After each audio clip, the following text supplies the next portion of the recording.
Bonjour à tous, on est très heureux d'avoir été invité par l'Institut français de Dublin de participer à ce Facebook Live.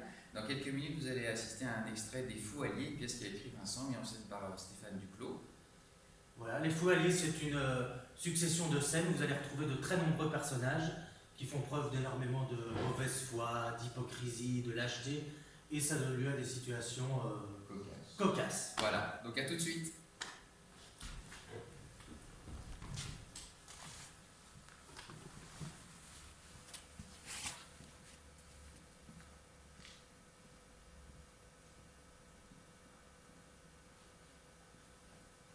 Victor, elle est où ma mère? Ta mère? Oui, ma mère, elle est où? Dans sa maison de retraite. Non, merci, je sais qu'elle est dans sa maison de retraite. Mais laquelle? Quelle maison de retraite?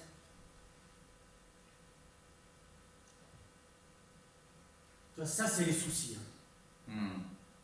Quand t'as des soucis, ça te ronge le cerveau. C'est terrible quand t'as des soucis. Tu as des soucis? Bien sûr que j'ai des soucis. J'ai plein de soucis. Les miens et surtout ceux des autres. Ah ça, les autres c'est quelque chose. Ça se confie, ça se plaint, ça se lamente, ça s'appuie. Et moi j'ai tenu. J'ai tenu tant que j'ai pu. J'ai fait la béquille, la bonne béquille. Mais là j'en peux plus. La béquille est tordue. La béquille est fendue. La béquille craque, Victor. Je craque. I am cracking. I am cracking sévère. Aide-moi, Victor. Aide-moi. Ça va aller. Ça va aller? Ça va aller. Qu'est-ce qui va aller? Je sais pas, mais ça va aller. T'es gentil. Écoute, prends ta voiture, va voir ta mère, fais comme si tu savais où aller. En roulant, ça va te revenir. Victor, j'y suis allé une fois. Une fois en 10 ans. En 10 ans, les souvenirs. Mais tu as le nom de la maison de retraite. Mais non! C'était sûrement un nom débile. C'est toujours un nom débile. Soit ils partent sur l'horticole, ça tu sens bien que c'est un peu la valeur refuge. Les prés fleuris, les deux bouleaux, le cèdre. Faut oser le cèdre. Le cèdre, ça sent quand même un peu le sapin. Et quand c'est pas de l'horticole, c'est la méthode Coué. Le beau séjour, la quiétude, le paradis. Alors là, on est carrément sur la propagande. Carpe diem. Ça existe. Carpe diem en maison de retraite. Si on veut faire dans la locution latine, aller à l'être est, ce serait quand même plus honnête. Et la ville? Ça ressemblait à quoi, la ville? Mais à rien, à rien. C'était même pas une ville. Ah si. Ah, Si. ah, Il y avait une église. ah ben on est bien avancé avec ça, il y a toujours une église. Ouais. J'ai une idée. Appelle ta sœur. Alors ça. Ah, Ça. tu vois? Sûrement pas. Et pourquoi? Parce que. Mais elle doit connaître l'adresse, tu dis que tu te souviens plus d'adresse, que tu dois envoyer un courrier. Sûrement pas. Elle va tout de suite se poser plein de questions. Et pourquoi il n'a plus l'adresse? C'est quand même bizarre. Elle est rusée comme un buffle. Renard. Quoi? L'expression c'est rusé comme un renard, un buffle c'est pas rusé. On voit bien que tu connais pas ma sœur. En plus, elle est vicieuse. Elle serait capable de s'imaginer que je ne vais jamais voir notre mère. Oui. En même temps, tu ne vas jamais la voir. Et elle ne doit jamais le savoir. Rancunière comme elle est, si elle apprenait que depuis 10 ans je lui mens, elle m'en voudrait. Je pensais que vous étiez proche avec ta sœur. Extrêmement proche. Justement, on est comme les deux doigts de la main. À la vie, à la mort, on s'adore. On s'est promis qu'on partagerait tout. On se mentirait jamais. Pas de secret. C'est le socle de notre relation. Et je tiens beaucoup à cette relation. Ouais. C'est rare, tu sais. Et précieux. Et comme je la connais, elle est capable de tout remettre en question. Elle se vexe très facilement, c'est comme ça depuis toujours. Elle est insupportable et puis c'est tout. Mais donc là, elle a confiance en toi. Une confiance totale. Aveugle. Totalement aveugle. Donc, il n'y a aucune raison qu'elle se mette à douter de toi. Aucune. Alors tu l'appelles pour connaître l'adresse. Et si jamais elle ose commencer à douter de toi, Oui. tu t'indignes et tu lui dis comment? Comment tu oses douter de moi après notre promesse de ne jamais nous mentir l'un à l'autre, de tout partager? Tu me crois capable d'avoir des secrets pour toi? Victor. Et tu rajoutes, Oui. je suis extrêmement déçu. Non, je suis triste. Je l'appelle. On va bien l'entuber, cette salope. Ah, on doute de moi. Me traiter de menteur. Après toutes ces années.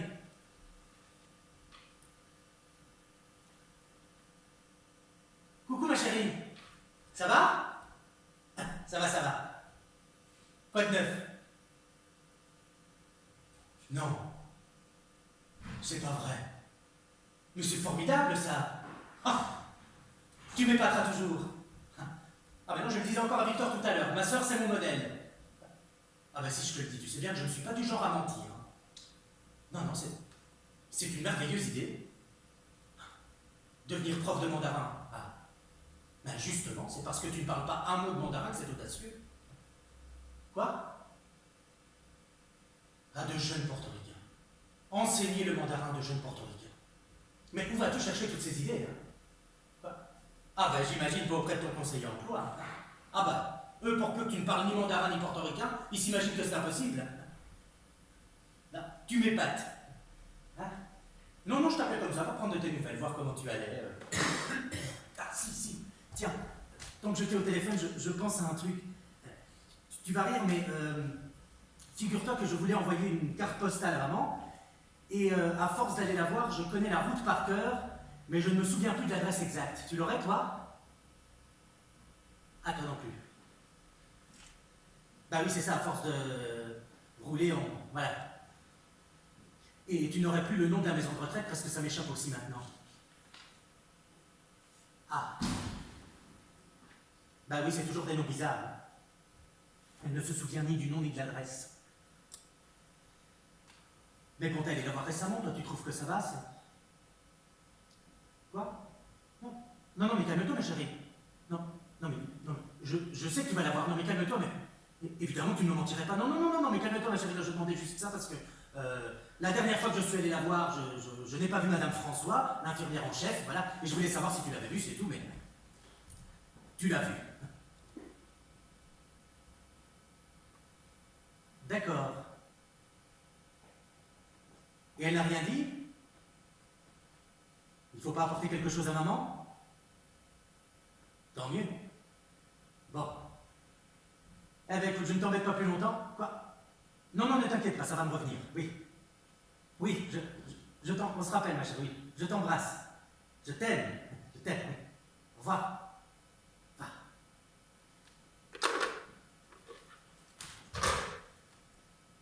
La traîtresse. Quoi? Elle ne va jamais voir notre mère. Ah? Elle ne connaît ni le nom, ni l'adresse.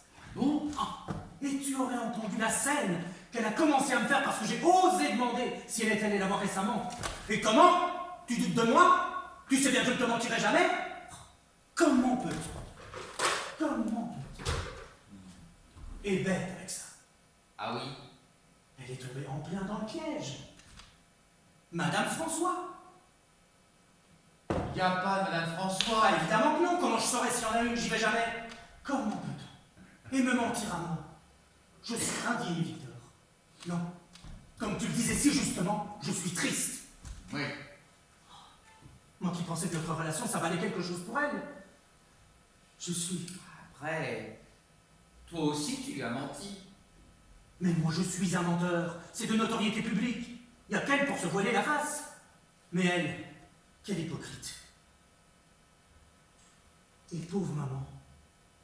J'aurais dû aller la voir plus souvent.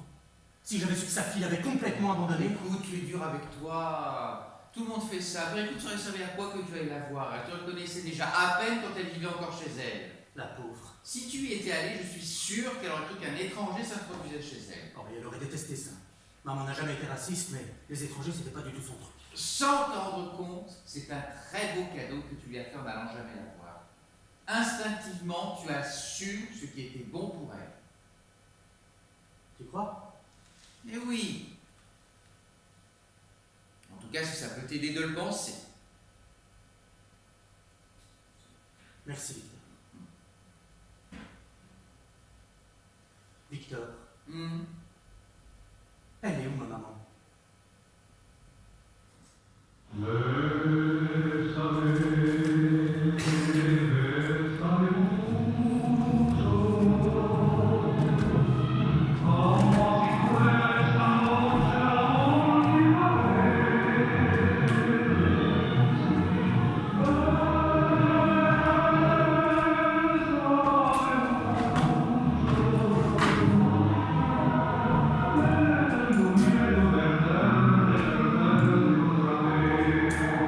Entrez, monsieur, entrez. Merci, docteur, merci.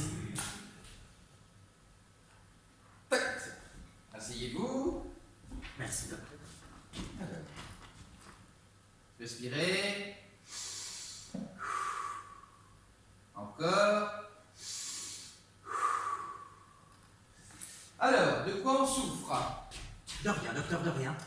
Mais merci de vous inquiéter. Bon, alors, quoi puis-je vous aider? En rien, docteur, en rien. En rien. Non. Je viens pour vous prévenir. Me prévenir de quoi? Vous courez un grave danger. Hmm. Vous courez un grave danger. Je comprends pas. Vous comprenez pas? Non. C'est flou. C'est flou. Oui. Oh là là, c'est normal. Hein? Du calme, docteur. Quoi? Vous êtes sous le choc. Arrêtez. Respirez, docteur. Arrêtez. Moi, j'aurais dû mettre... Arrêtez, je vais bien. Vous allez bien? Eh oui. Ah, d'accord. Non, parce que c'est vrai, je viens vous annoncer comme ça sans prévenir que vous êtes en danger de mort. Quoi? Quel sang-froid. Comment ça, en danger de mort? Hmm? Bah ça, là, pourquoi je serais en danger de mort?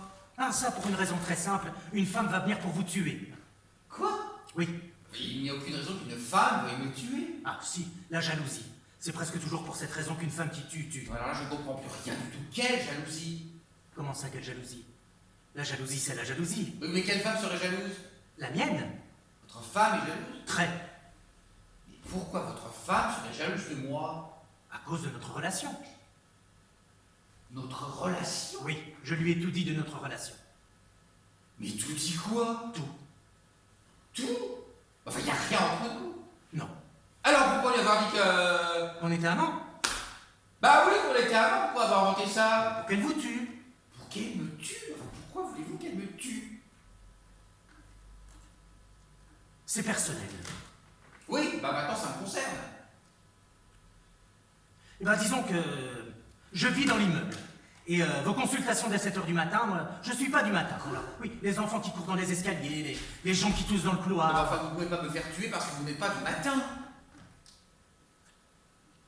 Bon, ben, c'est pas tout. Ah!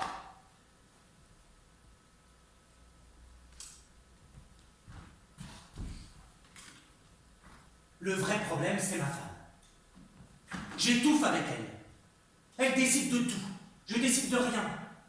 Quand j'essaie de discuter, elle se met dans une colère noire. Et moi, j'ai besoin de liberté. Alors si elle vous tue, elle ira en prison, et moi, je serai libre. Libre, vous comprenez? Ah, je comprends moyen. Demandez le divorce. Oh, ça, si j'osais même prononcer le mot, elle me tuerait. Oui, mais là, mon vieux, c'est moi qui va tuer. Oui. Oui, mais non, alors vous allez rentrer chez vous, lui expliquer que vous avez inventé tout ça, et puis c'est tout. Ah bon, mais ça marchera jamais. Un jour, je lui dis que nous sommes amants, l'autre jour que non, elle ne me croira pas. Enfin, vous n'auriez pas pu trouver quelqu'un d'autre? Quelqu'un d'autre. Oui, un vrai amant, par exemple. Comment ça, un vrai amant? Enfin, je ne suis pas gay. Vous n'êtes pas gay? Bah, non. Désolé, docteur, vous vouliez que... Non. Ah, d'accord. Parce que ne le prenez pas contre vous, hein, vous êtes charmant. Mais arrêtez, je ne suis pas gay non plus. Ah bon? Comment ça, ah bon?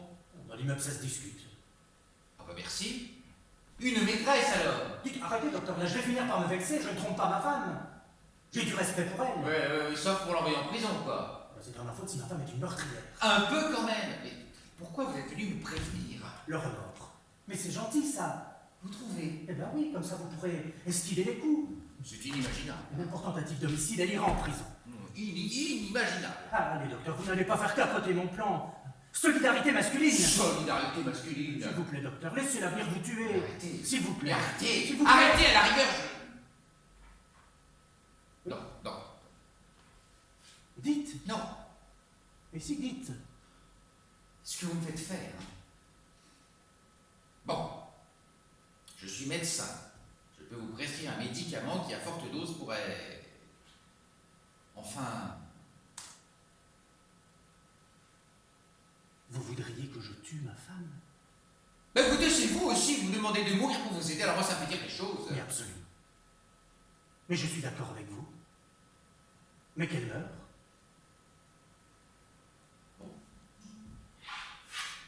Bon alors voilà, je vous prescris un médicament qui, à forte dose, prenez un médicament par jour, et si malencontreusement elle était amenée à en avaler 5 par jour, dans soupe, yaourt, d'ici la fin de la semaine, l'affaire serait réglée. Merci, docteur. Vous vous rendez compte à quel point c'est devenu difficile aujourd'hui d'avoir une simple ordonnance?